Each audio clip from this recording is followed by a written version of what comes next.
So Apple is expected to unveil its latest iPhone design today, along with new details about its generative AI model called Apple Intelligence.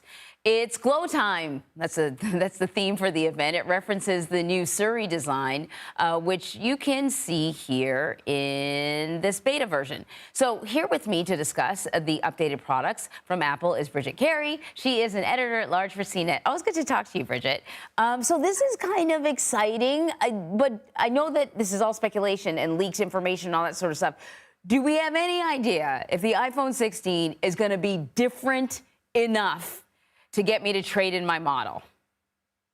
I know we have iPhone 16 now. How does Apple keep getting us excited? It's Yeah. like the big day in tech reporter world, but do people still care? And that's the big problem. And the big mission for Apple is to get people excited. So yes, there's rumors that there'll be some small physical changes, but the big takeaway here, especially with they're calling this glow time, is the fact that when they put AI on this phone, we've gotten some teases that the phone will glow. What happens to Siri? And so how does Apple keep us motivated? Here at CNET, we actually did a reader survey to Yeah. see why are people motivated to upgrade. It's not AI. Most people are motivated for better battery life. They want to see storage improve. They want to see better camera features because you just want to take great photos of your family and your friends. Now, Just said that. only 18% in this survey. It didn't matter what kind of phone you have. It didn't matter if you had an iPhone or a Samsung phone or whatever. Like people were like only 18% were saying that maybe AI would be something that would get them to upgrade. So how does Apple really push that messaging when people aren't that really, feeling strongly about it? Yeah. Are they going to today really show you that having this new iPhone makes your life better because of the AI? Because only the new ones and the high end ones from last year will have this. So Apple obviously wants people to upgrade more often. Yes, you absolutely read my mind, because inevitably what happens is your battery is like slow or doesn't last as long because it's got all this heavy software, it can't handle it. And so yeah, you and I was just complaining about how I can't take a good picture at night with my iPhone because the camera's not as good as some of the Androids. I'm just saying, and I like Apple.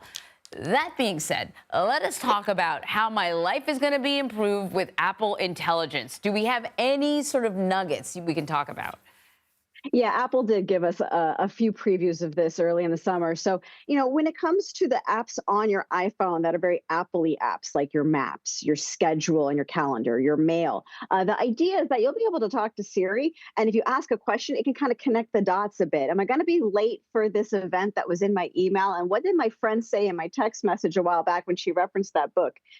When it comes to being able to stitch together other apps made by other people, that we still have yet to see. And you'll be able to do some cool things like send funny photos that you could just generate. It's all about generative AI when we talk about AI. Can it just help me write something in an email? Can it help me make a cool image up?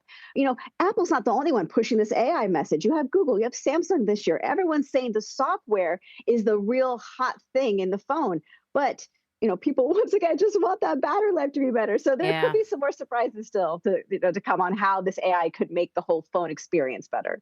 Okay, so right now I'm still nonplussed, but this new update with the iPods is sort of interesting. That might get me, to head to the Apple Store. And I think you're not alone there. AirPods are one of those smaller devices that people don't mind splurging on. So that how can all this software make your AirPod smarter?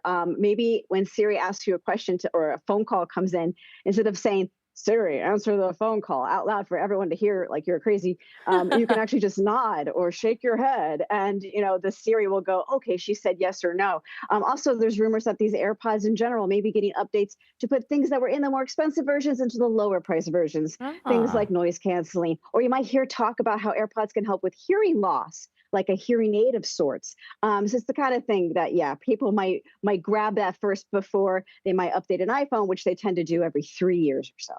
So really quickly, do we have any idea about the price point for these new phones? The pro models, the ones with all the bells and whistles, Yeah. yeah, they're like at $1,000 and maybe even $1,200. I don't hear any rumors about prices changing. So the prices that you're used to for iPhones, I mean, there's gonna be four models, right? It starts like an iPhone 16, goes up to a Pro and a Pro Max. The larger, the bigger, the more Yeah. expensive you're going to go. So I don't think we're going to see too many big price differences here than what we've seen in the past. All right, Bridget Carey, thank you very much.